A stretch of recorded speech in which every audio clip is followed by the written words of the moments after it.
What if I told you there's a deity so divine no one ever carved it? It just appeared. A self-manifested god that's been around for millennia, chilling out in the world's largest functioning temple. This is the story of an idol that birthed itself, and it's a wild ride. Are you ready to uncover the secrets of Srirangam? Behold the idol's serene form bathed in lamplight. Down in the southern Indian state of Tamil Nadu, there's an island on the sacred Kaveri River. On that island sits a temple so ridiculously massive, we're talking 156 acres, it feels less like a building and more like a city built for the gods.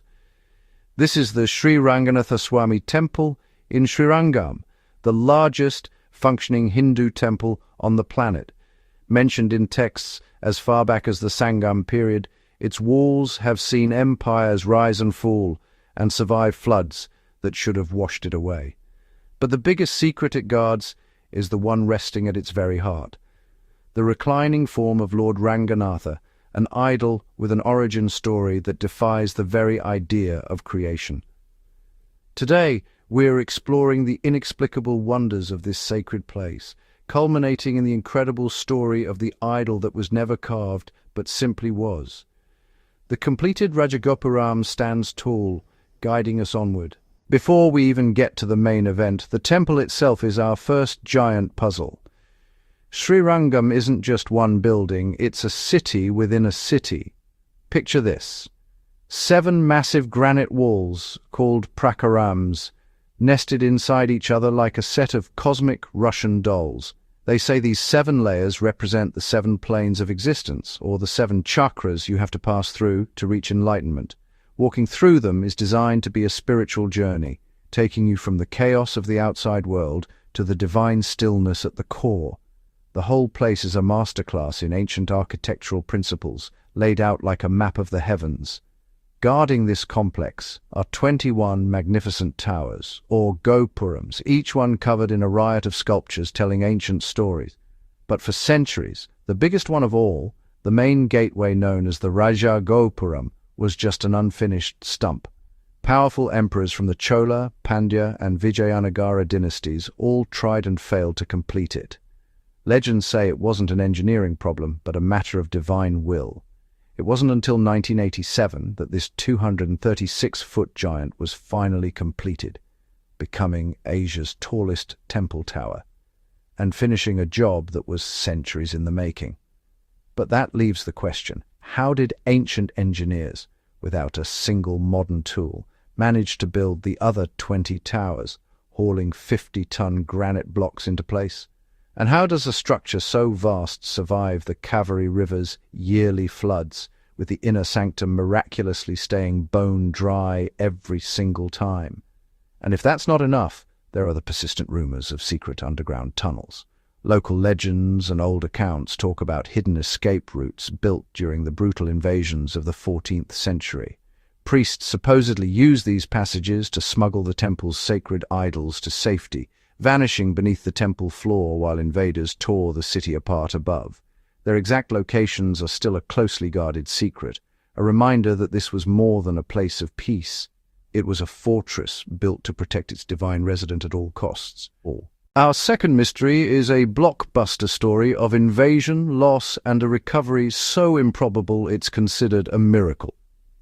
In the early 14th century, the party in Srirangam came to a violent end. The armies of the Delhi Sultanate, led by the infamous general Malik Kafur, came tearing through South India. In 1311 they hit Srirangam. The temple, famous for its staggering wealth, was a top target. The complex was ransacked, its treasures looted, and its golden domed roof stripped bare.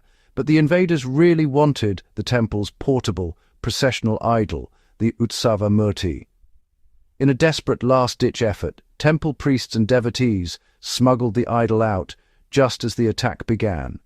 Legend tells a harrowing story of devotion, claiming that thousands of the faithful gave their lives creating a diversion that allowed the priests to escape with their lord. The main, larger idol was quickly walled up inside the sanctum to keep it from being destroyed. For the next 50 years, the processional idol was a fugitive.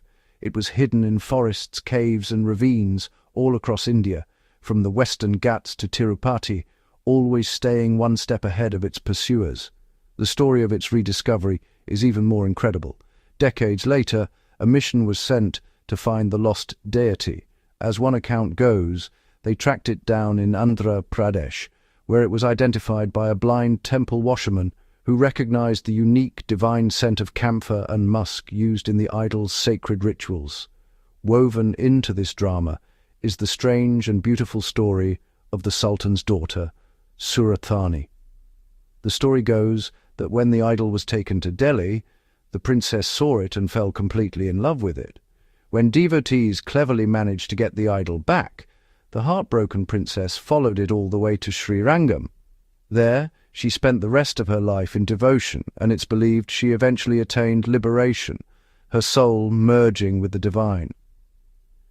To this day, a shrine to the Thulukanachiyar, or Muslim princess, stands inside the temple, a tribute to a love that crossed the lines of religion and war. And now, we've reached the heart of it all, the number one mystery and the source of Srirangam's spiritual power. The main idol of Lord Ranganatha, the one reclining on the cosmic serpent Adisesha, was never carved. It's a Swayambhu murti, which basically means it is self-manifested. It didn't come from a sculptor's chisel. It's said to have emerged directly from the primordial cosmic ocean. According to ancient texts, this form of Lord Vishnu appeared during the Samudra Manthana, the great churning of the ocean. For ages it was worshipped by the creator god Brahma before being brought to earth by King Ikshvaku, an ancestor of Lord Rama. For generations it was the personal deity of the kings of Ayodhya. So how did it get to Srirangam? That story comes from the epic Ramayana. After defeating the demon king Ravana, Lord Rama gave the idol to Ravana's brother Vibhishana to take back to his kingdom in Lanka. But there was one condition: don't put it down on the ground. Wherever it touches the earth, it will stay forever. On his journey south, Vibhishana stopped at the beautiful island on the Kaveri river to perform his daily rituals. He put the idol down, trusting a local boy to watch over it. When he came back, he couldn't move it. It was stuck. Lord Ranganatha then appeared to a devastated Vibhishana and said he wanted to stay right there. But he made a promise. Though he would remain in Srirangam, he would forever face south, eternally blessing Vibhishana and his kingdom of Lanka. And that's how he remains today, in the only major Vishnu temple where the deity faces south. What makes this even wilder is what the idol is made of. It's not stone or metal. It's a unique 20-foot-long form made from a special stucco-like mix called tailam, containing lime, mortar, and stones, all bound by a sacred paste of musk, camphor, honey, and sandalwood.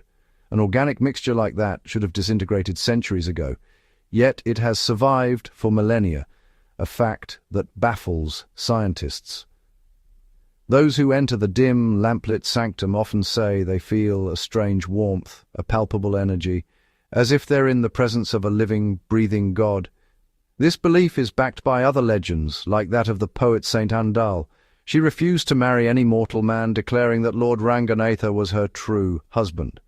As the story goes, the Lord appeared in a dream and accepted her, and when she entered the sanctum at Srirangam, she miraculously merged into the idol, becoming one with her divine beloved.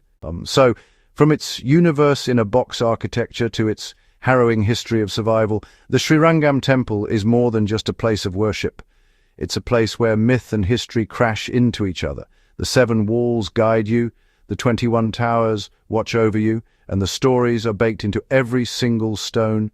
But at its center lies the ultimate truth of this sacred place, the mystery of the self-manifested Lord, an idol that wasn't made but born, a form that chose its own home, and a deity that is considered to be eternally alive. It represents a faith that has survived for thousands of years, and a mystery that science just can't explain. Srirangam challenges our very understanding of creation, asking us to look beyond the world of stone and chisel, and consider the possibility of the divine birthing itself into existence. The story of Srirangam is a reminder that some mysteries aren't meant to be solved, but experienced. What do you think is the true origin of this divine idol? Is it a miracle of faith, an advanced ancient science we've forgotten, or something else entirely? Let us know your thoughts in the comments below. If you were captivated by this journey into the unknown, be sure to like this video, subscribe to our channel, and hit that notification bell for more explorations into the world's greatest unsolved mysteries. The river at twilight closes our journey with calm resolve. Aerial reveal of the sacred island on the Kaveri. Close-up of ornate gopuram carvings and textured stone. Lamp-lit sanctum glows warmly before the shrine.